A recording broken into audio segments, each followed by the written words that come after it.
hi chu je khomman se lo kri fa bu ni phung le lam arak nei mi he a pe tai mi thil pakhat asi cha fel ten kan let khon ha lai lo asena in volei chunga hin minung ni kan dir mi bu denomination chu tampi ko e atwa bapti cheu cheu mana hin zo man lo Mizoram bapti ki kri fa upa ki ordination an pekna ani sa amen an silaw jaisa Mizoram hi khorwar se mi tu tianga pasitor pakhat ni do kri fa bu pathum na zo khen ri chu kan ni lai thanga kri fa bu pakhat a pastor parhana num sa tu hin so manu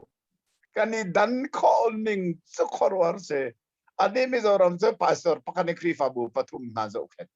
khắc hạ tụi nó hal mía khăn lụt khẩu, pastor khá anh đây tí lâu, chú cha cho anh kỹ phá upa khá ordination anh bẹt na, sao soi anh bẹt con lâu, thà tên training anh bẹt na, kỹ phá upa na ni Bible anh ngal ning na khi khoro ahar, anh ni bẹt ning zong khoro ahar, chú na ni chun pastor ai o bakhat, let thật đặc zong anh tua, pastor lâu na cả mo. Boy pasan dia zong bukan ni shwaining aidan sa se chona kolam nai na zo man lo presbyterian te na asilawa eta han kan zo diga chon EFC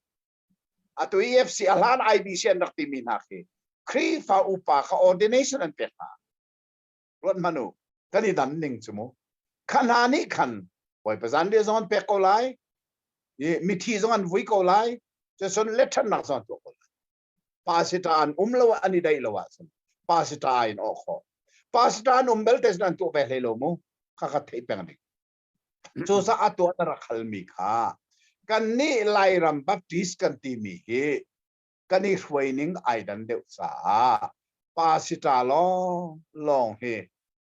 boy pazan dia pe tu le that tu le mi thivui tu na kan pan bi he kan ni training aidan deu sa se asining tataka chun Bible in na ti sia chun Bible a hin kri fa upa ati nak zon hi tha ten va zo manu pa sita sina khai khat mak ni se khoro har ngai an quality achim nak mo unqualified in bial te zong kha